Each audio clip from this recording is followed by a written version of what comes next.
Now let's move forward because, like you said, after the military, and now you're in the media. You have your television shows. How did that happen?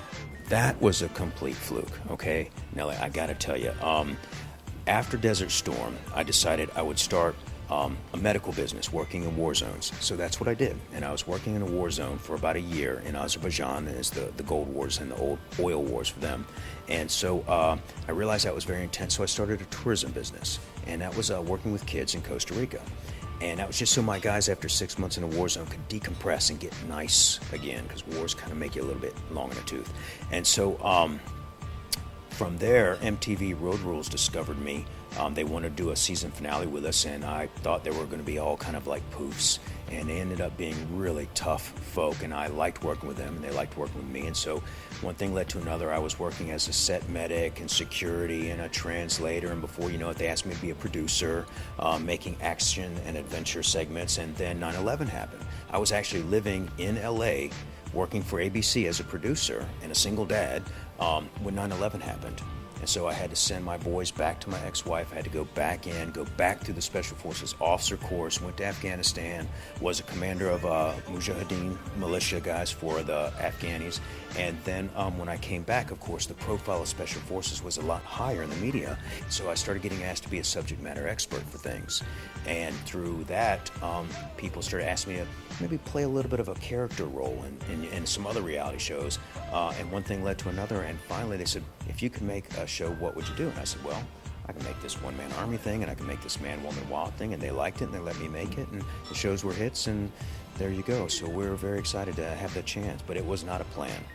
You know, I remember when I first saw you, I watched the Cooking Channel all the time, and it was, I think, Andrew Zimmer. And you taught him some things, and you were eating some things, and I for that moment I was just like fixated on you, and I said, that would be a great show. Now what are you working on? Right now I'm making 2 shows for Outdoor Channel. One is really, really exciting. It's kind of like the One-Man Army. It's a SWAT competition. It's the largest budget that Outdoor Channel's ever made, and we've got another 2 co-hosts with me. One is an SAS guy that worked on the movie Proof of Life, which is also the only movie that ever gave me a flashback from my Columbia days. And then the other guy is Terry Shapard from History's Deadliest Warrior. So I'm really, really excited to be working with those guys. And then the other show I'm making for the Outdoor Channel is a family survival show where it's going to be myself, my wife, it's going to be Dave Canterbury from Dual Survival, okay, and a woman by the name of Karen Hood, who her and her husband have been making survival videos for over a decade, and her husband recently passed. So it's going to be 4 adults, and we're going to be working with Boy Scouts and Girl Scouts, teaching them survival and then letting them go out and do it. So tell us a little bit more about the Boy Scouts, because we were earlier we were talking about that and what a need there is, especially to really get the younger generations to be excited about what has been such an American tradition, the Boy Scouts. Well, I think part of the deal is the Boy Scouts have been around so long, I think they're just hanging on a little too tight to a little bit older way, and the technology has changed the way our kids think. So what we're hoping to do with the show is make it more exciting, more fun, and frankly a little more cool, both for the kids and the Scoutmasters, so it makes it something that's more relevant to our modern times.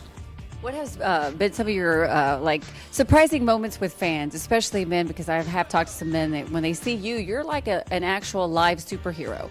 And whether it's football players, and we were talking about when you grow up, you want to be a fireman, you want to be an astronaut. But people want to be like you. Men want to be like you. What's that been like?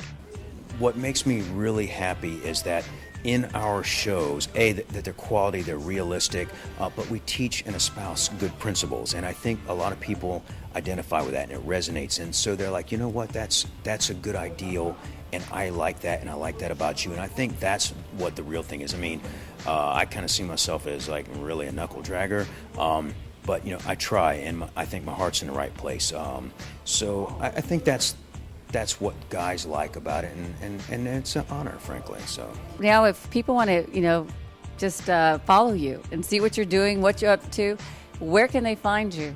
Okay, I run a business, specops.com, which is for special operations. The other website where they can track me and my media stuff is mykelhawke.com. And I'm really excited about an opportunity that we have coming up, not only the Things with Outdoor channel, but we have a script that's been approved by Special Forces Command, so we're looking forward to making a movie specifically about Green Berets in the near future. Very excited about that. Wow. Well, there you have it, guys. Mykel Hawke, thank you so much for being with us. You're an amazing human being, very caring, very smart, and more than that, a bad, you know what. Thank you, and thank you all. Thank you so much.